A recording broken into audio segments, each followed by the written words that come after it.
تمہارا کوڈ نیم کیا ہے اور تم کس مشن پر یہاں بھیجی گئی ہو؟ کمرے میں شدید ٹھنڈک تھی، مگر سامنے کرسی پر بیٹھے شخص کا لہجہ اس ٹھنڈک سے بھی زیادہ یخ بستہ تھا۔ میز پر لیمپ کی مدھم روشنی اس کے چہرے کے سخت زاویوں کو مزید نمایاں کر رہی تھی۔ وہ اپنی جگہ سے ہلے بغیر ایک پتھر کی مورت کی طرح ساکت بیٹھا تھا، اور اس کی گہری سیاہ آنکھیں سامنے بیٹھی لڑکی کے چہرے پر گھڑی ہوئی تھیں۔ لڑکی نے اپنے مہندی لگی ہاتھوں کو بے چینی سے مروڑا اور ماتھے پر آئے پسینے کی بوند صاف کی۔ اس نے زندگی میں کبھی اتنا خوف محسوس نہیں کیا تھا، مگر اس کی فطرت میں ہار ماننا شامل ہی نہیں تھا۔ اس نے گہرا سانس لیا اور اپنی لرزتی ہوئی آواز میں ہمت پیدا کرنے کی کوشش کی۔ اوہ ہیلو مسٹر فوجی، آپ کا دماغ تو ٹھیک ہے؟ میں کوئی جاسوس نہیں ہوں، اور نہ ہی میرے پاس کوئی کوڈ نیم ہے۔ میرا نام زوہا سکندر ہے اور میں صرف راستہ بھٹک گئی تھی۔ آپ مجھ سے ایسے تفتیش کریں جیسے میں نے کوئی ملک فتح کرنے کا منصوبہ بنایا ہو۔ اسفندیار شیرازی نے میز پر رکھے پیپر ویٹ کو انگلیوں سے گھمایا۔ اس کی پیشانی پر بل پڑ گئے۔ اس لڑکی کی بے باکی اور زبان درازی اس کے لیے حیران کن تھی۔ عام طور پر لوگ اس کمرے میں لائے جانے کے بعد بولنا تو دور کی بات ہے، سانس لینے میں بھی احتیاط برتتے تھے۔ تم ریڈ زون میں ملی ہو محترمہ، یہ کوئی پبلک پارک نہیں ہے جہاں تم سیر کرنے نکلی تھی۔ رات کے 2 بجے حساس علاقے میں بارڈر کے قریب۔ میرے پاس تمہیں یہیں گولی مار دینے کا مکمل اختیار تھا، مگر میں نے تمہیں زندہ چھوڑا۔ اب اگر تم سیدھے طریقے سے سچ نہیں بتاؤ گی تو میرے پاس سچ اگلوانے کے اور بھی بہت سے طریقے ہیں۔ اسفندیار کی آواز میں وہ کاٹ تھی کہ زوہا کا دل ایک لمحے کے لیے سہم گیا۔ یہ شخص مذاق نہیں کر رہا تھا۔ اس کی وردی پر لگے بیچز اور کندھے پر چمکتا ہوا تاج بتا رہا تھا کہ وہ یہاں کا انچارج ہے۔ لیکن زوہا بھی زوہا تھی، وہ کیسے مان لیتی کہ وہ پھنس چکی ہے؟ دیکھیں مسٹر، آپ اپنی یہ ڈراؤنی آنکھیں کسی اور کو دکھائیں۔ میں ڈرنے والی نہیں ہوں۔ میں نے کہا نا، میں شادی میں آئی ہوں، میری کزن کی شادی ہے نیچے والی وادی میں۔ ہم تو بس شرط پوری کرنے آئے تھے۔ مجھے کیا پتا تھا آگے آپ لوگوں نے ڈیرے ڈالے ہوئے۔ اسفندیار نے کرسی کی پشت سے ٹیک لگائی اور اپنی سرد نگاہیں اس کے چہرے پر مرکوز کر دی۔ شادی؟ شرط؟ کیا تمہیں لگتا ہے کہ ملٹری بیس پر حملہ کرنا کوئی کھیل ہے؟ سپاہی، اسفندیار نے بلند آواز میں پکارا۔ دروازہ دھڑام سے کھلا اور ایک مسلح سپاہی اندر داخل ہوا۔ یس سر، اسے لاک اپ میں ڈال دو۔ جب تک ہیڈ کوارٹر سے اس کی شناخت کی تصدیق نہیں ہوتی یہ یہیں رہے گی، اور خبردار اسے کسی سے بات کرنے کی اجازت نہیں ہے۔ زوہا اپنی کرسی سے اچھل پڑی۔ کیا لاک اپ؟ آپ مجھے بند نہیں کر سکتے، میرے پاپا کو پتہ چلا تو وہ آپ کی وردی اتروا دیں گے۔ جانتے نہیں آپ سکندر حیات کی بیٹی ہوں میں۔ اسفندیار اپنے قدموں پر کھڑا ہو گیا۔ وہ قدم زوہا سے بہت نکلتا ہوا تھا۔ وہ میز کے گرد چکر لگا کر اس کے بالکل قریب آیا۔ اس کے قد کا سایہ زویا پر چھا گیا۔ بی بی، یہاں میرا قانون چلتا ہے، تمہارے پاپا کا نہیں۔ لے جاؤ اسے۔ سپاہی نے زوہا کا بازو پکڑنے کی کوشش کی تو زوہا نے جھٹکا دیا۔ وہ جاتے جاتے بھی اسفندیار کو گھورنا نہیں بھولی تھی۔ آپ بہت بڑے ویلن ہیں، ہٹلر کہیں گے۔ دیکھ لینا میں آپ کا کیا حال کرتی ہوں۔ دروازہ بند ہوا تو اسفندیار نے گہرا سانس خارج کیا۔ اس نے اپنی ٹوپی میز پر رکھی اور سر کو دونوں ہاتھوں میں تھام لیا۔ یہ لڑکی کوئی معمولی آفت نہیں تھی۔ اس کی آنکھوں میں خوف کم اور شرارت زیادہ تھی، لیکن سوال یہ تھا کہ وہ یہاں پہنچی کیسے؟ یہ کہانی اس کمرے تک کیسے پہنچی؟ اس کے لیے ہمیں وقت کے دھارے میں 48 گھنٹے پیچھے جانا ہوگا۔ لاہور کا خوشگوار موسم اور ڈیفنس کے پوش علاقے میں واقع سکندر ولا اپنی پوری آب و تاب کے ساتھ کھڑا تھا۔ یہ گھر جتنا خوبصورت تھا، اس کے مکین اتنے ہی زندہ دل تھے۔ گھر کے وسیع لاؤنج میں اس وقت افراتفری کا عالم تھا۔ بیگم ثریا سکندر صوفے پر بیٹھے ملازموں کو ہدایت دے رہی تھی، جبکہ ان کے شوہر سکندر حیات اخبار پڑھنے کی ناکام کوشش کر رہے تھے۔ سکندر، آپ کی لاڈلی ابھی تک تیار نہیں ہوئی، بس باہر کھڑی ہارن بجا رہی ہے، اور اس لڑکی کا میک اپ ختم نہیں ہو رہا۔ میں کہہ رہی ہوں یہ لڑکی مجھے وقت سے پہلا بوڑھا کر دے گی، بیگم ثریا نے جھنجھلا کر کہا۔ سکندر صاحب نے مسکراتے ہوئے اخبار نیچے کیا۔ وہ اپنی بیٹی کی ہر غلطی کو مسکراہٹ میں اڑا دیتے تھے۔ ارے بیگم جانے دو، بچی ہے، اب شادی کے گھر جا رہی ہے تو تیاری تو کرے گی نا، ویسے بھی ہماری زوہا کے بغیر کون سی رونق لگنی ہے۔ ابھی وہ بات کر ہی رہے تھے کہ سیڑھیوں سے طوفان اترتا دکھائی دیا۔ زوہا سکندر، 21 سالہ منہ پھٹ اور زندہ دل لڑکی، جس کے چہرے پر معصومیت اور آنکھوں میں ہزاروں شرارتیں رقص کرتی تھی۔ اس نے پیلے رنگ کا گوٹے کناری والا سوٹ پہن رکھا تھا اور ہاتھوں میں کانچ کی چوڑیاں کھنک رہی تھی۔ آ گئی، میں تیار ہوں۔ ماما اب خواہ ہائپر ہوتی ہے، میں تو بس اپنی ہیلز ڈھونڈ رہی تھی۔ پاپا دیکھے نا میں کیسی لگ رہی ہوں۔ زوہا نے اپنے باپ کے گلے میں باہیں ڈال کر لاڈ سے پوچھا۔ میری شہزادی ہمیشہ کی طرح سب سے پیاری لگ رہی ہے، بس بیٹا خیال رکھنا، وہاں پہاڑی علاقہ ہے، ذرا شرارتیں نہیں کرنی۔ سکندر صاحب نے اس کا ماتھا چوما۔ اوہ ہو پاپا، میں کوئی بچی تھوڑی ہوں، آپ بے فکر رہیں، میں سب کچھ سنبھال لوں گی۔ چلیں دیر ہو رہی ہے۔ زوہا نے اپنا بیگ اٹھایا اور باہر کی طرف بھاگی۔ یہ سفر عمیر بھائی کی شادی کا تھا۔ عمیر زوہا کا تایا زاد کزن تھا اور اس کی شادی کشمیر کی وادی نیلم کی ایک کشمیری فیملی میں ہو رہی تھی۔ پورا خاندان 2 کوسٹرز اور 3 گاڑیوں پر مشتمل قافلے کی صورت میں روانہ ہوا۔ زوہا بس میں سوار ہوئی تھی تو وہاں پہلے سے موجود اس کے کزنز نے شور مچا دیا۔ آ گئی ہماری مس ٹربل، اس کے کزن احد نے نعرہ لگایا۔ چپ کرو احد کے بچے، ٹربل میں نہیں تم ہو جو میرا بیگ اٹھاؤ گے۔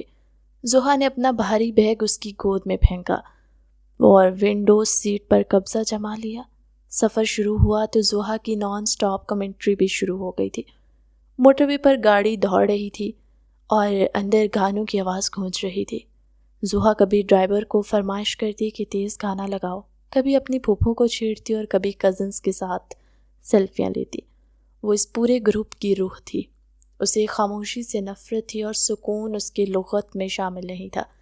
کئی گھنٹوں کے طویل سفر کے بعد جب گاڑیاں مظفر آباد سے نکل کر نیلم ویلی کے راستے پر پڑی تو منظر بدل گیا۔ سرسبز پہاڑ، بہتا ہوا نیلم دریا اور ٹھنڈی ہوائیں استقبال کر رہی تھی۔ زوہا کھڑکی سے سر نکال کر ٹھنڈی ہوا کو اپنے چہرے سے ٹکراتے محسوس کر رہی تھی۔ اس کے لیے یہ جگہ کسی جنت سے کم نہیں تھی، لیکن وہ نہیں جانتی تھی اس جنت میں اس کے لیے ایک جہنم بھی چھپی ہوئی ہے۔ شام کے سائے گہرے ہو رہے تھے جب ان کا قافلہ منزل پر پہنچا۔ دلہن والوں کا گھر ایک اونچی پہاڑی کی ڈھلوان پر واقع تھا، لکڑی کا بنا ہوا خوبصورت کشمیری طرز کا مکان، جس کے چاروں طرف اخروٹ اور سیب کے درخت تھے۔ مہمانوں کا استقبال کشمیری چائے اور روایتی کھانوں سے کیا گیا۔ زوہا تھکاوٹ کے باوجود فریش تھی۔ وہ گھر کے برآمدے میں کھڑی سامنے کے منظر کو دیکھ رہی تھی۔ گھر کے پیچھے گھنا جنگل جو اوپر پہاڑ کی چوٹی تک جا رہا تھا۔ چوٹی پر کچھ روشنیاں ٹمٹما رہی تھی۔ وہاں کیا ہے؟ زوہا نے اپنے ایک مقامی کزن سے پوچھا۔ لڑکے نے نظر اٹھا کر دیکھا اور دھیمی آواز میں کہا، وہ ریڈ زون ہے، وہاں پاک فوج کی چیک پوسٹ ہے اور آگے بارڈر ہے، وہاں جانا سخت منع ہے۔ بڑے بزرگ کہتے ہیں جنگل کے اس پار بارودی سرنگیں بھی ہو سکتی ہیں، اس لیے کوئی ادھر کا رخ نہیں کرتا، منع ہے۔ زوہا کے کان کھڑے ہو گئے۔ لفظ منع اس کے لیے مقناطیس کی حیثیت رکھتا تھا۔ جہاں جانے سے روکا جائے زوہا کا دل سب سے پہلے وہیں جانے کو مچلتا۔ اس نے غور سے ان روشنیوں کو دیکھا۔ وہاں ایک پر اسرار کشش تھی۔ اگلی رات مہندی کا فنکشن تھا۔ ڈھولک کی تھا پر لڑکیاں گیت گا رہی تھی۔ ہلا گلا عروج پر تھا۔ رات گئے، جب بڑے سونے چلے گئے تو نوجوانوں کی ٹولی آگے الاؤ کے گرد جمع ہو گئی۔ ٹروتھ اور ڈیئر کا کھیل شروع ہو گیا۔ بوتل گھومی اور اس کا رخ زوہا کی طرف ہوا۔ چلو زوہا، ٹروتھ یا ڈیئر؟ احد نے شرارتی مسکراہٹ کے ساتھ پوچھا۔ ڈیئر، ٹروتھ تو کمزور لوگ چنتے ہیں، زوہا نے اپنے بالوں کو جھٹکتے ہوئے کہا۔ احد نے اپنے دوستوں کی طرف دیکھا اور پھر زوہا کی طرف۔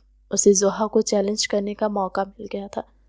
ٹھیک ہے، اگر تم اتنی ہی بہادر ہو تو وہ سامنے والا جنگل دیکھ رہی ہو؟ شرط یہ ہے کہ تم جنگل کے اس پار جاؤ گی۔ وہاں پرانی برطانوی دور کی ایک ٹوٹی ہوئی چوکی ہے، اس کے پاس ایک خاص قسم کا سفید پتھر ملتا ہے۔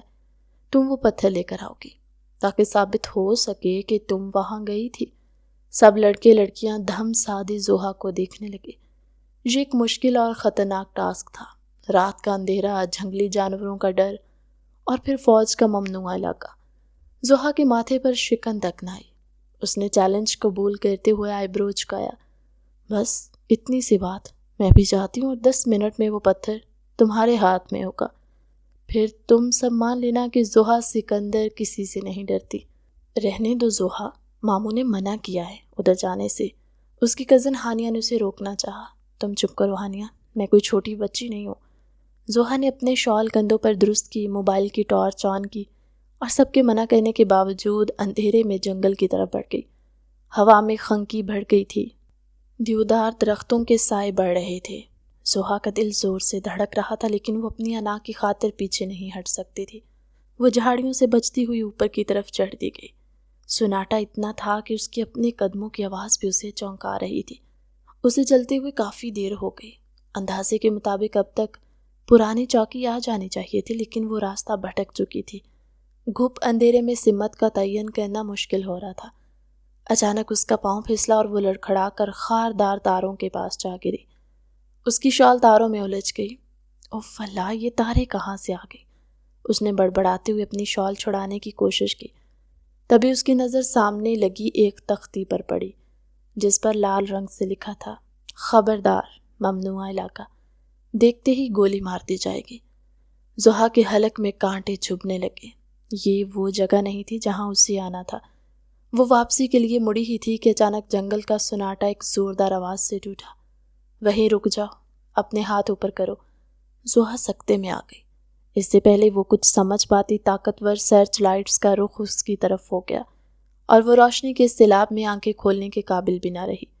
چاروں طرف سے بھاری بوٹوں کی آوازیں آئیں اور اسے بندوقوں کے سائے میں گھیر لیا گیا۔ ہلنے کی کوشش مت کرنا، ایک سخت آواز اس کے کانوں سے ٹکرائی۔ زحا نے کانپتے ہاتھوں کو اوپر اٹھایا۔ میں تو بس خاموش، اسے کمانڈر کے پاس لے جاؤ۔ زحا کو تقریباً گھسیٹتے ہوئے کیمپ کے اندر لے جایا گیا۔ یہ ایک باقاعدہ فوجی بیس تھا، جہاں ہر طرف مورچے بنے ہوئے تھے۔ اسے ایک مرکزی عمارت کے اندر دھکیلا گیا۔ کمرے میں داخل ہوتے ہی اسے خوشگوار گرمائش کا احساس ہوا۔ ہیٹر چل رہا تھا۔ سامنے ایک بڑی میز کے پیچھے وہ شخص بیٹھا تھا، میجر اسفندیار شیرازی۔ اس نے فائل سے نظریں ہٹا کر سامنے کھڑی لڑکی کو دیکھا۔ پیلے رنگ کا فینسی سوٹ، الجھے ہوئے بال، خوفزدہ آنکھیں، لیکن چہرے پر ایک عجیب سی ضد۔ اسفندیار کی آنکھوں میں ناگواری کا تاثر ابھرا۔ یہ جگہ سویلینز کے لیے نہیں تھی۔ سر، یہ لڑکی فینس کارٹ کے اندر داخل ہونے کی کوشش کر رہی تھی۔ ہمیں شک ہے کہ یہ ریکی کرنے آئی ہے، سپاہی نے رپورٹ دی۔ اسفندیار نے ہاتھ کے اشارے سے سپاہی کو خاموش رہنے کا کہا اور اپنی گہری نظریں زحا پر گاڑ دیں۔ وہ آہستہ سے اپنی کرسی سے اٹھا۔ اس کی شخصیت میں ایک ایسا روب تھا کہ زحا کو لگا کمرے کی آکسیجن کم ہو گئی ہے۔ وہ خاموشی سے چلتا ہوا زحا کے سامنے آیا۔ نام؟ اس کی طرف ایک لفظ ادا کیا، لیکن اس ایک لفظ کا وزن اتنا تھا کہ زحا کو اپنی آواز نکالنے کے لیے پوری قوت جمع کرنی پڑی۔ یہی وہ لمحہ تھا جہاں سے کہانی شروع ہوئی تھی۔ تفتیش، زحا کی بدزبانی اور اسفندیار کا غصہ۔ لاک اپ کا کمرہ چھوٹا اور سادہ تھا۔ ایک لوہے کا پلنگ اور ایک پانی کا جگ تھا۔ زحا نے غصے میں دروازے پر لات ماری۔ کھولو اسے، مجھے بھوک لگی ہے، مجھے گھر جانا ہے۔ تم لوگ جانتے نہیں میں کون ہوں۔ باہر پہرا دینے والے سپاہی نے کوئی جواب نہیں دیا۔ زحا تھک ہار کر پلنگ پر بیٹھ گئی۔ اب اسے خوف محسوس ہو رہا تھا۔ اس کا موبائل بھی ان لوگوں نے لے لیا تھا۔ گھر والے کیا سوچ رہے ہوں گے؟ یقیناً وہاں کوہرام مچ چکا ہوگا، کیونکہ اسے نکلے ہوئے 2 گھنٹے گزر چکے تھے۔ اس کی آنکھوں میں آنسو تیرنے لگے۔ یہ سب اس سڑیل میجر کی وجہ سے ہو رہا ہے۔ شکل سے تو اتنا ہینڈسم بنتا ہے جیسے کوئی فلم میں ہیرو ہو، لیکن دل پتھر کا ہے، ہٹلر کہیں کا سنگے مرمر کا مجسمہ۔ وہ بڑبڑا رہی تھی اور آنسو پونچھ رہی تھی۔ دوسری طرف اسفندیار اپنے دفتر میں وائرلیس پر ہیڈ کوارٹر سے رابطہ کر رہا تھا۔ یس سر، ایک مشکوک لڑکی گرفتار ہوئی ہے۔ حلیہ سویلین ہے، لیکن ہم رسک نہیں لے سکتے۔ سیکٹر میں پہلے ہی تھریٹ الرٹ ہے۔ جی سر، تفتیش جاری ہے۔ اس نے رابطہ منقطع کیا اور سکرین پر چلنے والی CCTV فوٹیج کو دیکھا۔ جس میں زحا لاک اپ میں بیٹھی رو رہی تھی۔ اسفندیار کی سخت آنکھوں میں ایک لمحے کے لیے نرمی آئی، لیکن فوراً غائب ہو گئی۔ اصول ہوتے ہیں، وہ کسی کی معصومیت پر یقین کر کے اپنے یونٹ کو خطرے میں نہیں ڈال سکتا تھا، لیکن اسے اندازہ نہیں تھا کہ یہ لڑکی صرف بارڈر کراس کر کے اس کے علاقے میں داخل نہیں ہوئی، بلکہ بہت جلد وہ ایک ایسے محاذ کا آغاز کرنے والی تھی جسے فتح کرنا اس سخت گیر فوجی کے لیے بھی آسان نہیں ہوگا۔ یہ عشق کا محاذ تھا اور جنگ ابھی شروع ہوئی تھی۔ لاک اپ کا چھوٹا سا کمرہ زحا کے لیے کسی قبر سے کم نہیں تھا، مگر وہ زحا سکندر تھی جو قبر میں بھی بیٹھ کر مردوں سے باتیں کرنے کی صلاحیت رکھتی تھی۔ پچھلے 1 گھنٹے سے وہ مسلسل دروازے پر لگی سلاخوں کو بجا رہی تھی۔ باہر کھڑا سنتری بالکل بے حس بنا ہوا تھا، جیسے اس کے کان ہی نہ ہو۔ زحا نے تھک کر سلاخوں کو چھوڑا اور پلنگ پر بیٹھ گئی۔ اس کا پیٹ خالی تھا اور دماغ غصے سے بھرپور۔ اوہ بھائی، کیا تم بہرے ہو؟ میں کب سے کہہ رہی ہوں مجھے پانی چاہیے اور کھانا بھی۔ تمہارے اس میجر ہٹلر نے کیا تمہیں بھی گونگا رہنے کا حکم دیا ہے؟ سنتری نے ہلکا سا رخ موڑا اور سپاٹ لہجے میں بولا، خاموش رہیں، میجر صاحب کا حکم ہے، قیدی کو کوئی سہولت نہیں ملے گی۔ زحا کا پارا 7ویں آسمان پر پہنچ گیا۔ وہ اٹھ کر دوبارہ سلاخوں کے قریب آئی۔ قیدی ہوگی تمہاری پھپھو، میں مہمان ہوں، سمجھے تم؟ اور اپنے اس سڑیل میجر سے جا کر کہو، اگر مجھے کچھ ہو گیا تو میرے ڈیڈ اس پوری چھاونی کو عدالت میں گھسیٹیں گے۔ عجیب مصیبت ہے، شکل دیکھو تو ہیرو لگتا ہے اور حرکتیں دیکھو تو بالکل ولن جیسی۔ اسفندیار اپنے آفس میں بیٹھا CCTV کیمرے کی سکرین پر یہ سب دیکھ رہا تھا۔ اس کے لبوں پر ایک نہ سمجھ جانے والی مسکراہٹ ابھری، مگر ماتھے پر تیوری بدستور قائم تھی۔ یہ لڑکی عجیب مٹی کی بنی تھی۔ عام طور پر یہاں لائے جانے والے لوگ خوف سے کانپتے تھے، مگر یہ ابھی بھی آرڈر چلا رہی تھی۔ اس نے مائک کا بٹن دبایا، اسے پانی دے دو اور اسے کہو اپنی آواز بند رکھے ورنہ منہ پر ٹیپ لگا دی جائے گی۔ زحا نے جیسے پانی کا جگ لیا اس نے اطمینان کا سانس لیا، لیکن اس کے دل میں اب ڈر بیٹھنے لگا۔ اس کا موبائل چھین لیا گیا تھا اور باہر کا کوئی رابطہ نہیں تھا۔ گھڑی کی سوئیاں رات کے 3 بجا رہی تھی۔ دوسری جانب شادی والے گھر میں کہرام مچ چکا تھا۔ خوشیوں بھرا گھر ماتم کدے میں بدل گیا۔ سکندر صاحب پریشانی کے عالم میں لاؤنج میں ٹہل رہے تھے، جبکہ بیگم سریا کا رو رو کر برا حال تھا۔ سکندر کچھ کرے نہ، میری بچی کہاں گئی ہوگی اس اندھیرے جنگل میں اتنی ٹھنڈ میں؟ ہائے اللہ، کہیں وہ کسی کھائی میں نہ گر گئی ہو، بیگم سریا نے بین کرتے ہوئے کہا۔ سکندر صاحب نے اپنے بالوں میں انگلیاں پھنسائی۔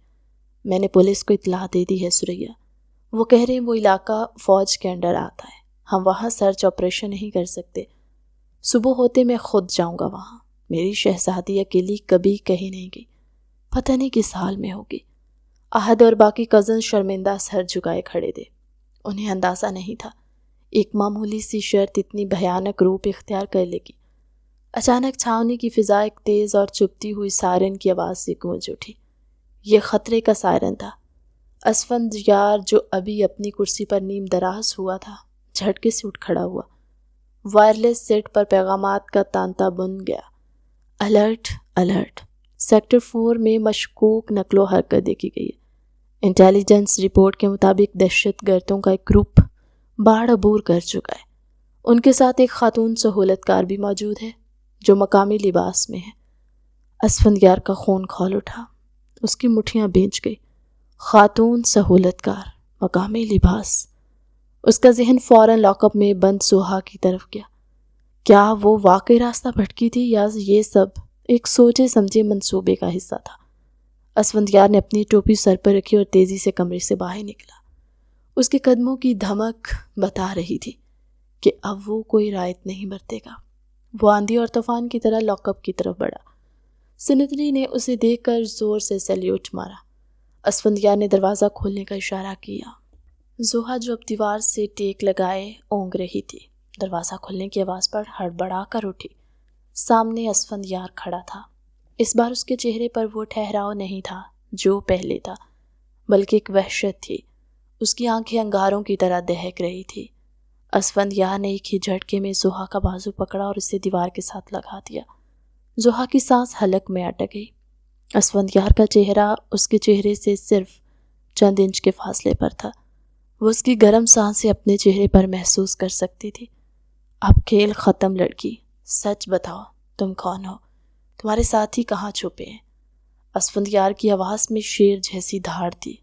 زویا اس اچانک حملے پر بوکھلا گئی۔ اس نے اپنے بازو کو چھڑانے کی کوشش کی لیکن اسفندیار کی گرفت فولادی تھی۔ چھوڑے مجھے، آپ پاگل ہو گئے کیا؟ میں نے بتایا تو تھا میں زوہا ہوں۔ جھوٹ! اسفندیار نے دیوار پر زور سے مکہ مارا۔ زوہا کے سر کے بالکل قریب۔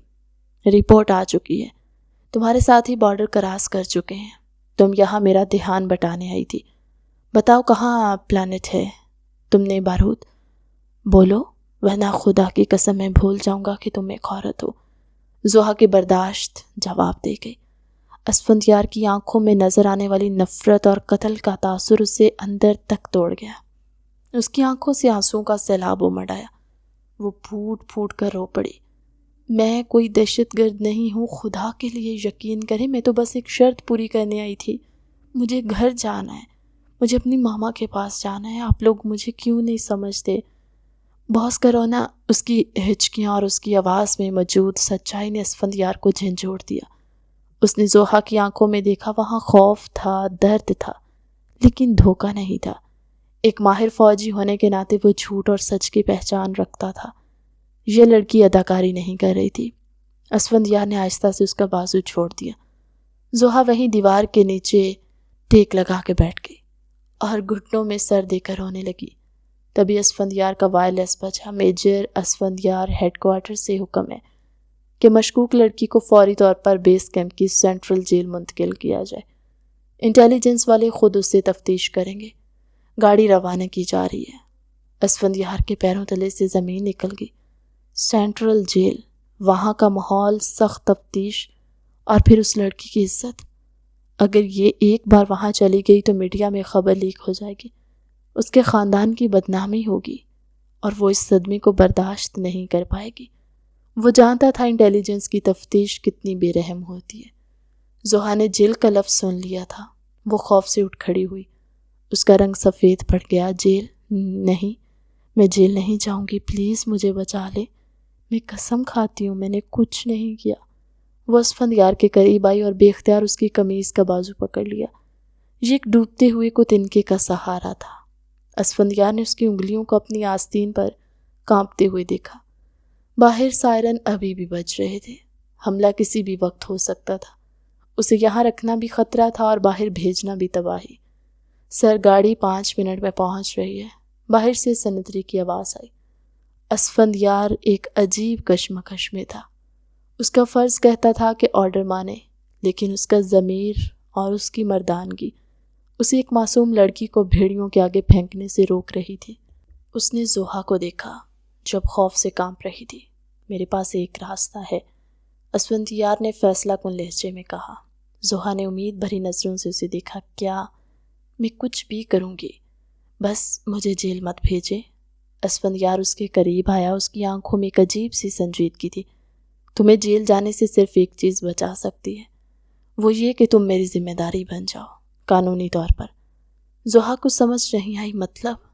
مطلب یہ کہ ہیڈ کوارٹر کا آرڈر صرف تب کینسل ہو سکتا ہے اگر تم میری بیوی ہو۔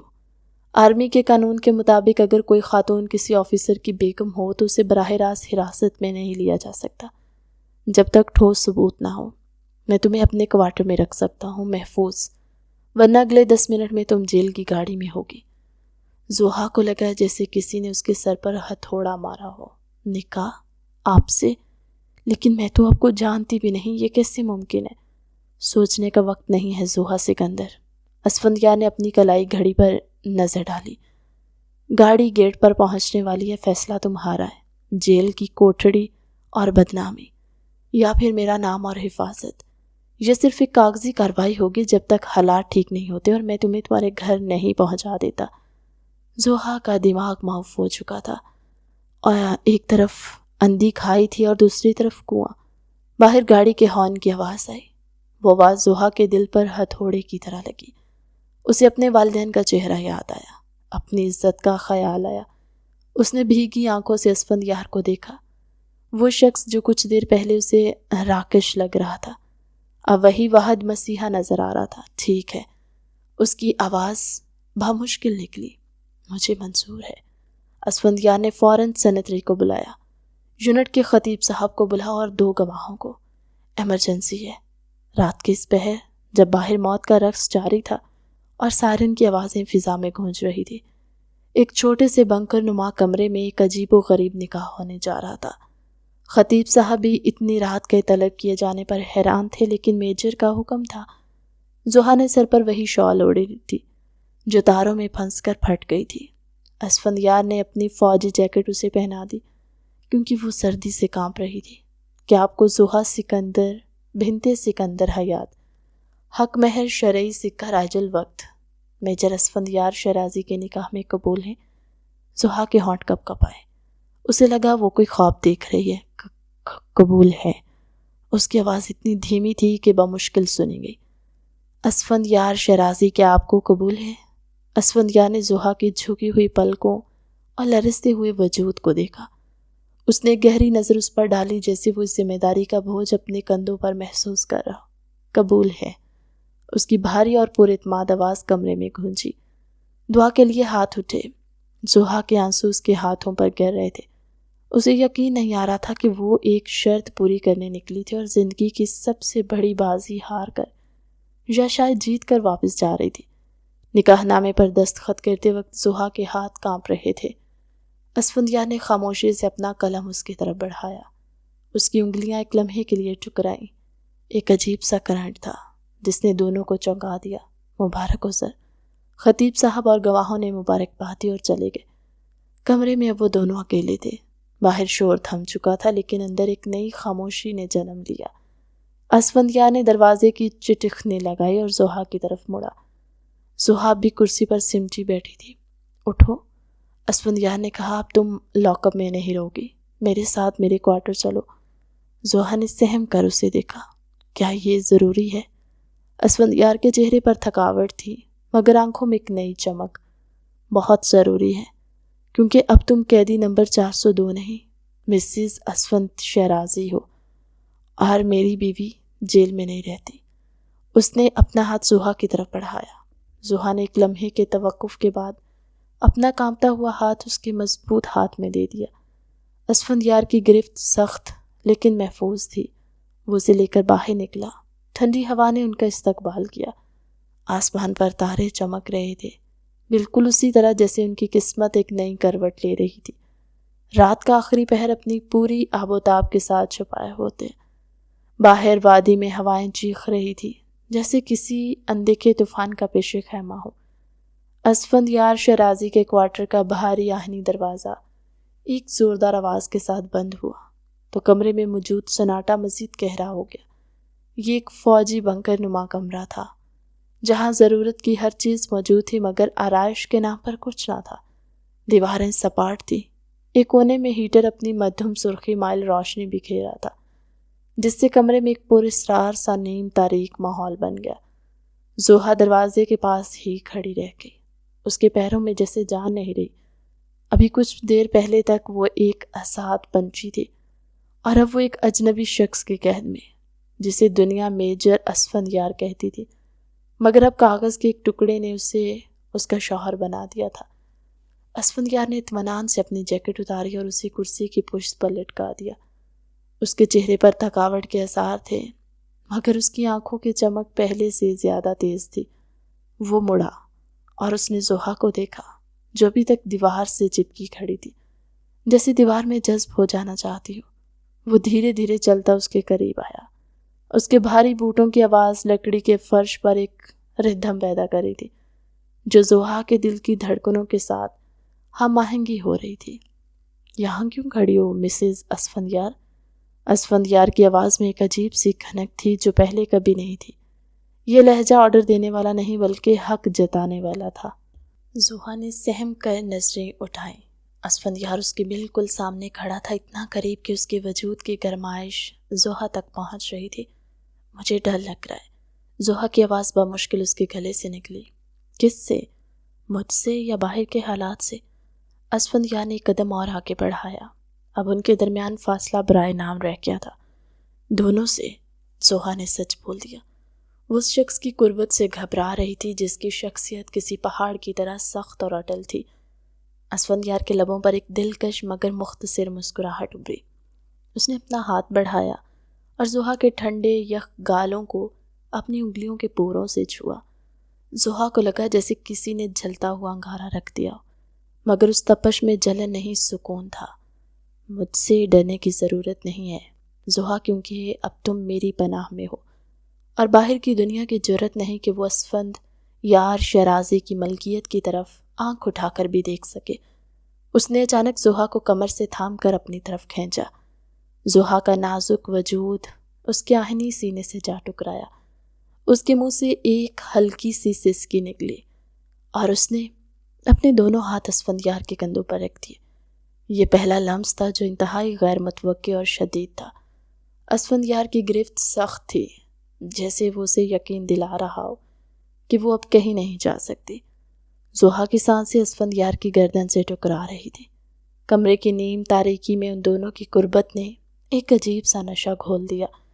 دیکھو میری طرف، اسفندیار نے حکم دیا۔ زحا نے لرزتی ہوئی پلکیں اٹھا کر اس کی سیاہ گہری آنکھوں میں دیکھا۔ وہاں ایک طوفان تھا، ایک ایسا جنون جو زحا کو اپنے اندر کھینچ رہا تھا۔ اب تم قیدی نہیں ہو، تم میری عزت ہو، اور میں اپنی عزت کی حفاظت کرنا خوب جانتا ہوں۔ آج کے بعد تمہارے ہر آنسو اور ہر مسکراہٹ کا حساب مجھ سے ہوگا۔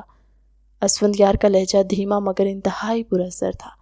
اس نے زحا کے چہرے پر بکھری ہوئی ایک لٹ کو اپنے ہاتھ سے پیچھے کیا اور پھر جھک کر اس کی پیشانی پر اپنے لب رکھ دیے۔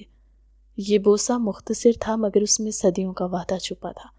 یہ ایک مہر تھی جو اس نے زحا کے وجود پر ثبت کر دی۔ زحا کی آنکھیں بند ہو گئی تھی۔ اس لمحے اسے لگا کہ دنیا کا سب سے محفوظ مقام یہی بازو ہے جو اس وقت اس کے گرد حصار بنائے ہوئے تھا۔ اسفندیار کی مردانہ خوشبو اس کے حواس پر چھا گئی۔ اس کی وحشت اور سختی میں بھی ایک عجیب کشش تھی جو زحا جیسی چلبلی لڑکی کو بھی موم کر رہی تھی۔ اسفندیار نے اسے خود سے جدا کیا مگر نظروں کا حصار قائم رکھا۔ اب سو جاؤ، صبح ہوتے ہی حالات کا جائزہ لیں گے۔ وہ سامنے والا بیڈ تمہارا ہے، میں صوفے پر ٹھیک ہوں۔ زحا نے حیرت سے اسے دیکھا۔ وہ اسے ظالم سمجھتی تھی مگر وہ ایک جنٹل مین ثابت ہوا۔ وہ خاموشی سے بیڈ کی طرف بڑھی اور کمبل میں گھس گئی۔ اسفندیار نے لائٹ آف کر دی اور خود صوفے پر لیٹ گیا۔ کمرے میں تاریکی تھی مگر زحا کو اب ڈر نہیں لگ رہا تھا۔ اسے نیند کی وادیوں میں اترتے ہوئے صرف ایک ہی خیال آ رہا تھا کہ یہ ہٹلر اتنا بھی برا نہیں ہے۔ صبح کی پہلی کرن کے ساتھ ہی زحا کی آنکھ کھل گئی۔ کمرے میں ہیٹر کی مدھم آواز کے علاوہ مکمل خاموشی تھی۔ اس نے سر اٹھا کر دیکھا، صوفہ خالی تھا۔ اس کی نظر کونے میں بچھی جائے نماز پر پڑی۔ اسفندیار سفید شلوار قمیض میں ملبوس نماز ادا کر رہا تھا۔ زحا اسے دیکھتی رہ گئی۔ وردی میں وہ ایک سخت گیر افسر لگتا تھا مگر اس وقت وہ ایک انتہائی پروقار اور پرسکون انسان لگ رہا تھا۔ اس کے چہرے پر بلا کا نور تھا۔ دعا مانگتے ہوئے اس کے ہاتھ لرز رہے تھے۔ زحا سوچنے لگی یہ شخص اللہ سے کیا مانگ رہا ہے۔ اسفندیار نے سلام پھرا اور مڑ کر دیکھا۔ زحا کو جاگتا دیکھ کر وہ اپنی جگہ سے اٹھا۔ گڈ مارننگ مسز شیرازی، امید ہے نیند اچھی آئی ہوگی۔ اس کا لہجہ فریش تھا۔ زحا نے انگڑائی لی اور بیڈ سے نیچے اتری۔ اس کی پرانی شرارت جاگ چکی تھی۔ گڈ مارننگ میجر صاحب، نیند تو اچھی آئی مگر آپ کے خراٹوں نے بہت تنگ کیا۔ اس نے جھوٹ بولا۔ اسفندیار نے آئی برو چکایا۔ میں خراٹے نہیں لیتا اور اگر لیتا بھی ہوں تو تمہیں برداشت کرنے پڑیں گے کیونکہ اب یہ تمہاری زندگی کا ساؤنڈ ٹریک ہے۔ ناشتہ تیار تھا۔ میں سے ایک سپاہی ٹرے رکھ کر جا چکا تھا۔ ابلے ہوئے انڈے، پراٹھے اور چائے۔ زحا کو شدید بھوک لگی تھی۔ وہ کرسی پر بیٹھی اور کھانے لگی۔ اسفندیار اس کے سامنے بیٹھا اخبار دیکھ رہا تھا۔ آپ ناشتہ نہیں کریں گے؟ زحا نے منہ میں نوالا ٹھونستے ہوئے پوچھا۔ میں کر چکا ہوں، اسفندیار نے مختصر جواب دیا۔ زحا نے شرارت سے اس کی پلیٹ میں رکھا ہوا سیب اٹھایا اور اس پر ایک بڑا سا کٹ لگایا۔ سنا ہے شوہر کا جھوٹا کھانے سے محبت بڑھتی ہے، اس نے آنکھ دبا کر کہا۔ اسفندیار نے اخبار نیچے کیا اور اسے گھورا۔ اس کی سنجیدگی میں دراڑ پڑ گئی تھی۔ تمہاری یہ فلمی باتیں یہاں نہیں چلیں گی لڑکی، جلدی ختم کرو، ہمیں نکلنا ہے۔ ابھی وہ بات ہی کر رہے تھے کہ اچانک باہر سے ایک زوردار دھماکے کی آواز آئی جس سے پورا کمرہ لرز گیا۔ میز پر رکھا پانی کا گلاس گر کر ٹوٹ گیا۔ زحا خوف سے چیخ کر اپنی جگہ سے اٹھی۔ اسفندیار بجلی کی تیزی سے اٹھا اور اس نے فوراً زحا کو پکڑ کر نیچے بٹھا دیا۔ نیچے رہو۔ اس کی آواز میں وہی کمانڈر والی سختی واپس آ چکی تھی۔ باہر سائرن بج رہے تھے اور فائرنگ کی تڑتڑاہٹ شروع ہو چکی تھی۔ دشمن نے کیمپ پر حملہ کر دیا تھا۔ اسفندیار نے دراز سے اپنا پستول نکالا اور جیکٹ پہنی۔ میری بات غور سے سنو زحا، اور یہ کوئی مذاق نہیں ہے، میں باہر جا رہا ہوں۔ تم اس کمرے سے باہر نہیں نکلو گی چاہے کچھ بھی ہو جائے۔ دروازہ اندر سے لاک کر لو۔ اگر میں واپس نہ آیا تو میرا نائب تمہیں یہاں سے نکال لے گا۔ وہ تیزی سے بول رہا تھا۔ زحا کا دل حلق میں آ گیا۔ اس نے دوڑ کر اسفندیار کا ہاتھ پکڑ لیا۔ آپ کہاں جا رہے ہیں؟ باہر مت جائیں پلیز، وہ لوگ مار دیں گے۔ اسفندیار نے اس کے ہاتھ کو مضبوطی سے دبایا۔ اس کی آنکھوں میں ایک عجیب چمک تھی جو صرف جاں بازوں کی آنکھوں میں ہوتی ہے۔ یہ میرا فرض ہے زحا، اور تم میری ذمہ داری ہو۔ میں تمہیں کچھ نہیں ہونے دوں گا۔ اس نے جھک کر زحا کے ماتھے کو اپنے لبوں سے چھوا۔ یہ الوداعی لمس تھا، اپنا خیال رکھنا۔ وہ دروازہ کھول کر باہر طوفان میں کود گیا۔ زحا نے کانپتے ہاتھوں سے دروازہ بند کیا اور وہیں زمین پر بیٹھ گئی۔ باہر قیامت کا منظر تھا۔ دھماکوں کی آوازیں زمین ہلا رہی تھی، مگر زحا کو صرف اسفندیار کی فکر تھی، وہ شخص جسے وہ کل تک جانتی بھی نہیں تھی، آج اس کے لیے زندگی سے زیادہ اہم تھا۔ یا اللہ اس کی حفاظت کرنا، وہ بہت سڑیل ہے، غصے والا ہے، مگر وہ میرا ہے۔ زحا نے روتے ہوئے دعا مانگی۔ اسے پہلی بار احساس ہوا کہ ایک فوجی کی بیوی ہونے کا مطلب کیا ہوتا ہے، ہر لمحہ موت کے سائے میں جینا۔ اسے اپنی کل کی باتوں پر ندامت ہو رہی تھی۔ جب اس نے اسے ویلن کہا تھا، وہ ویلن نہیں تھا، وہ تو ڈھال تھا جو اس وقت موت اور زندگی کے درمیان کھڑی تھی۔ وقت رنگ رنگ کر گزر رہا تھا۔ ہر دھماکے کے ساتھ زحا کا دل رک جاتا۔ تقریباً 2 گھنٹے کی طویل اذیت کے بعد باہر خاموشی چھا گئی۔ فائرنگ رک گئی۔ زحا نے کان دروازے سے لگا لیے۔ کیا وہ زندہ ہے؟ کیا وہ واپس آئے گا؟ تبھی دروازے پر دستک ہوئی، ایک خاص انداز کی دستک۔ زحا دروازہ کھولو، یہ اسفندیار کی آواز تھی۔ زحا نے جھپٹ کر دروازہ کھولا۔ سامنے اسفندیار کھڑا تھا۔ اس کا چہرہ دھوئیں سے کالا ہو رہا تھا اور وردی پر مٹی جمی تھی۔ اس کے بائیں بازو پر خون رس رہا تھا جہاں گولی چھو کر گزری تھی۔ زحا اسے زندہ سلامت دیکھ کر اپنے جذبات پر قابو نہ رکھ سکی۔ وہ تمام لحاظ اور جھجک بھول کر آگے بڑھی اور سیدھا اس کے سینے میں سما گئی۔ اس نے اپنے دونوں بازو اسفندیار کے گرد حمائل کر دیے اور پھوٹ پھوٹ کر رونے لگی۔ آپ ٹھیک ہیں؟ مجھے لگا میں آپ کو کھو دوں گی۔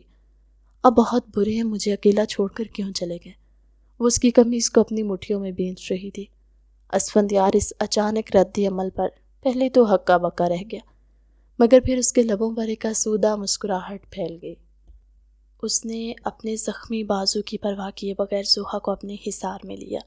یہ خاموش محبت کا آغاز تھا۔ وہ لڑکی جو کل تک اس سے لڑ رہی تھی، آج اس کے لیے رو رہی تھی۔ میں ٹھیک ہوں پاگل لڑکی، کچھ نہیں ہوا مجھے، دیکھو میں واپس آ گیا ہوں۔ اسفندیار نے نرمی سے اس کے سر پر ہاتھ پھیرا۔ دشمن کو بھاگنا پڑا۔ یہاں کوئی بھی اسفندیار شیرازی کے گھر میں گھس کر اس کی بیوی کو نقصان نہیں پہنچا سکتا۔ زحا نے سر اٹھا کر اسے دیکھا۔ اس کی آنکھیں آنسوؤں سے بھیگی ہوئی تھی اور ناک سرخ ہو رہی تھی۔ آپ کو چوٹ لگی ہے، اس نے اس کے بازو کی طرف اشارہ کیا۔ یہ تو بس خراش ہے، تم جیسے خطرناک قیدی کو سنبھالنے سے زیادہ آسان ہے یہ زخم۔ اسفندیار نے مسکرا کر ماحول کا بھوجل پن ختم کرنا چاہا۔ زحا نے جلدی سے فرسٹ ایڈ باکس ڈھونڈا اور اس کی مرہم پٹی کرنے لگی۔ اسفندیار اسے غور سے دیکھ رہا تھا۔ اس کی پیشانی پر فکر کی لکیریں اور ہاتھوں کا نرم لمس اسفندیار کے دل میں ایک ایسی جگہ بنا رہا تھا جو اب تک خالی تھی۔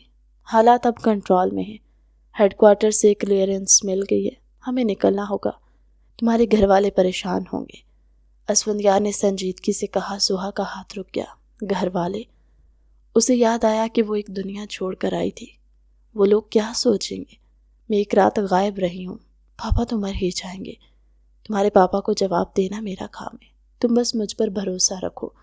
اب جاؤ اور منہ ہاتھ دھو لو، ہمیں 5 منٹ میں نکلنا ہے۔ اسفندیار نے اٹھتے ہوئے فیصلہ کن لہجے میں کہا۔ کچھ دیر بعد وہ جیپ میں سوار تھے۔ اسفندیار ڈرائیونگ سیٹ پر تھا اور زحا اس کے ساتھ۔ جی پہاڑی راستوں پر ہچکولے کھاتے نیچے وادی کی طرف جا رہی تھی۔ راستے میں خاموشی تھی، مگر یہ خاموشی اب اجنبی نہیں تھی۔ زوہا بار بار کنکھیوں سے اسفندیار کو دیکھ رہی تھی۔ وہ سنجیدہ تھا، مگر اس کی سنجیدگی میں اب زوہا کے لیے ایک اپنائیت تھی۔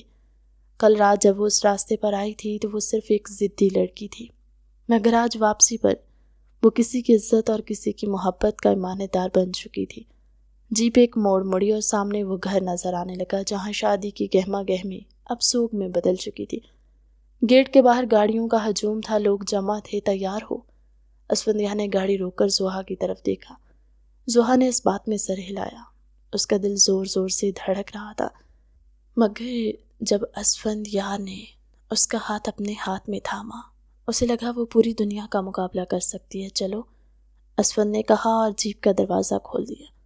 اب وہ اسفند کے ساتھ اس گھر میں داخل ہونے والی تھی جہاں سے ایک مجرم سمجھ کر نکالا جانا تھا، مگر وہ ایک ملکہ بن کر واپس آ رہی تھی۔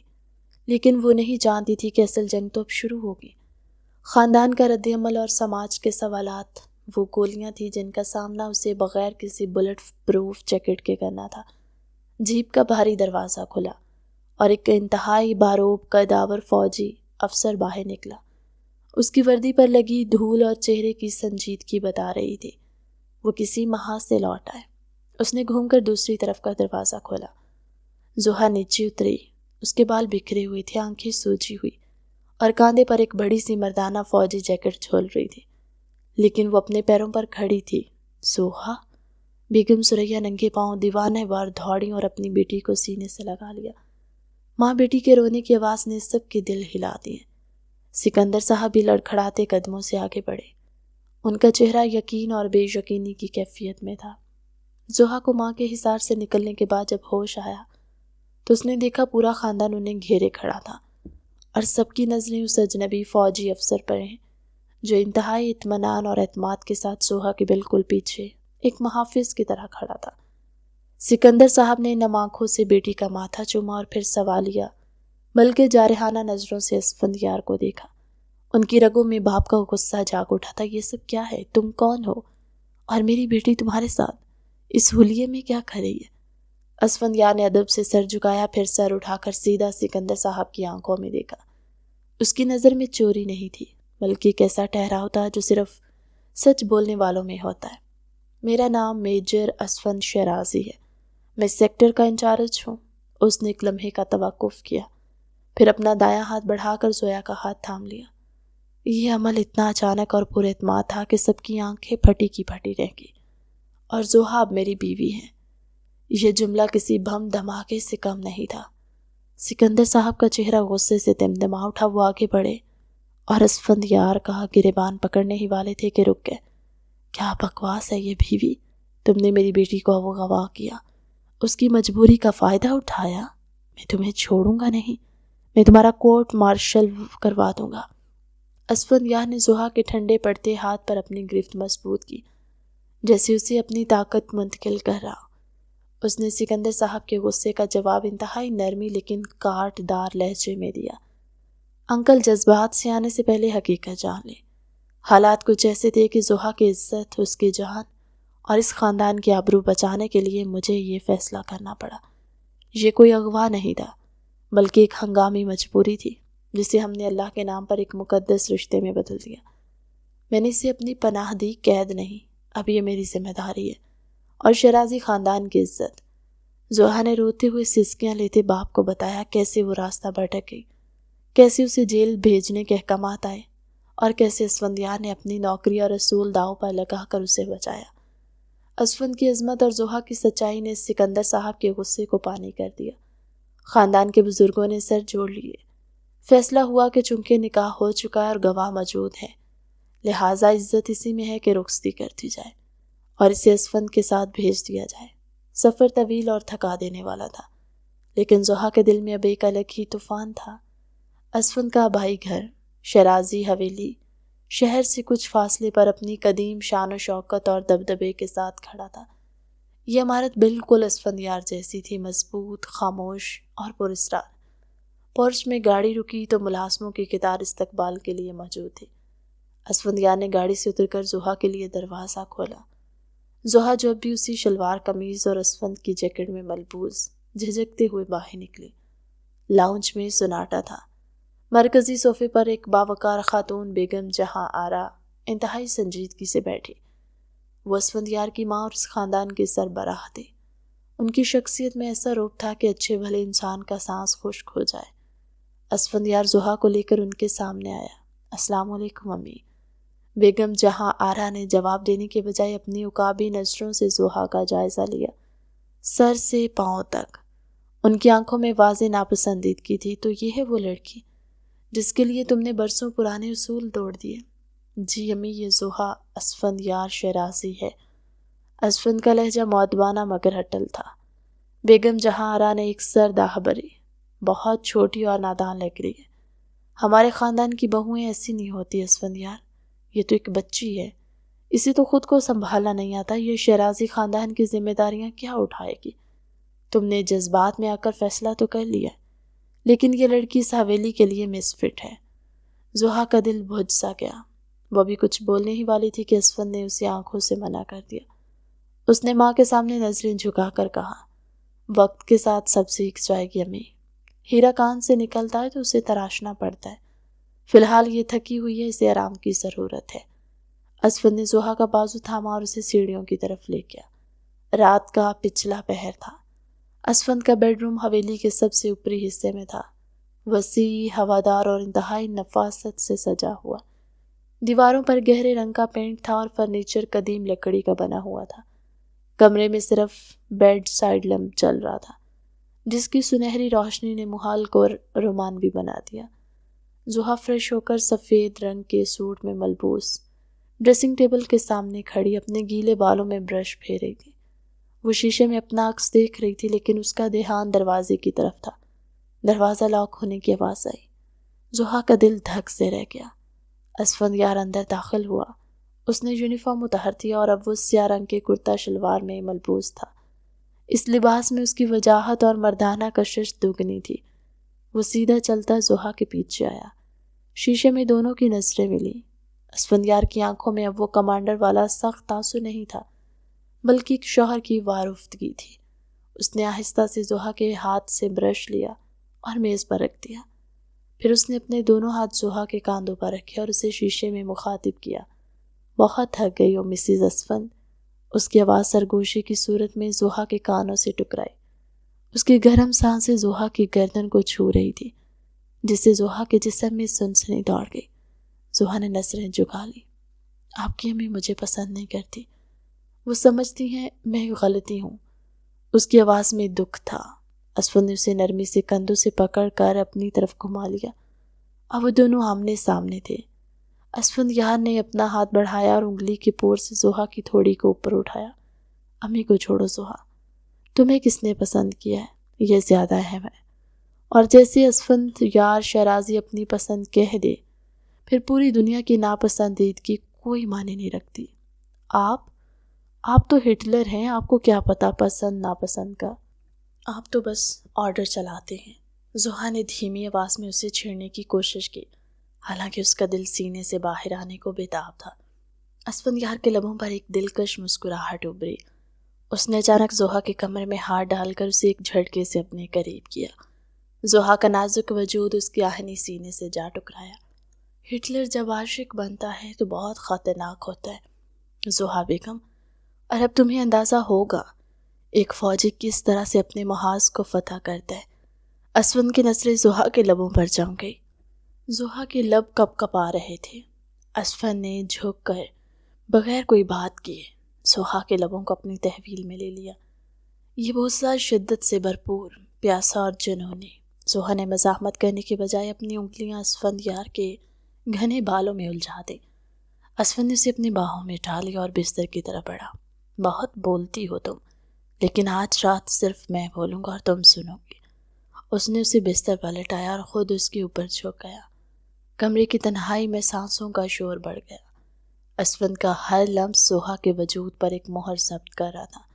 اس کی محبت میں ایک دیوانہ پن تھا، ایک ایسا طوفان جس میں بہہ جانا ہی زویا کا مقدر تھا۔ اسفند کی انگلیاں اس کی گردن اور چہرے پر رقص کر رہی تھی۔ اس رات زوہا نے جانا کہ اس سخت گیر وردی کے پیچھے کیسا انسان چھپا ہے جو محبت کرنے پر آئے تو محبوب کو اپنی ذات میں فنا کر لیتا ہے۔ یہ قربت جسموں کی نہیں روحوں کا ملاپ تھا۔ اگلے چند ہفتے زوہا کے لیے کسی کڑے امتحان سے کم نہیں تھے۔ بیگم جہاں آرا نے تہیہ کر لیا تھا کہ وہ اسی ماڈرن اور بے سلیقہ لڑکی کو ایک روایتی بہو بنا کر دم لیں گی۔ زوہا صبح 6 بجے اٹھا کرو، یہ کیا 9 بجے تک سوتی رہتی ہو؟ حویلی کی بہویں سورج نکلنے سے پہلے جاگتی ہیں۔ یہ کیسے کپڑے پہنے؟ دوپٹہ سر پہ لو، چائے ایسے نہیں بناتے، طریقہ سیکھو، تمہیں تو کچھ بھی نہیں آتا۔ زوہا بیچاری اپنی پوری کوشش کرتی لیکن اس کی تربیت آزادانہ ماحول میں ہوئی تھی، اس سے کوئی نہ کوئی گڑبڑ ہو جاتی۔ ایک صبح وہ کچن میں ناشتہ بنانے کی کوشش کر رہی تھی۔ ملازمہ چھٹی پر تھی۔ زوہا نے پراٹھے توے پر ڈالا اور یوٹیوب پر ریسپی دیکھنے لگی۔ دھیان بھٹکا اور پراٹھا جل کر سیاہ کوئلہ بن گیا۔ دھواں اٹھنے لگا تو زوہا گھبرا گئی۔ بیگم جہاں آرا کچن میں داخل ہوئیں۔ دھوئیں اور جلنے کی بو نے ان کا پارا چڑھا دیا۔ یا اللہ، تم نے میرا کچن جلا دیا۔ تم کس مرض کی دوا ہو لڑکی؟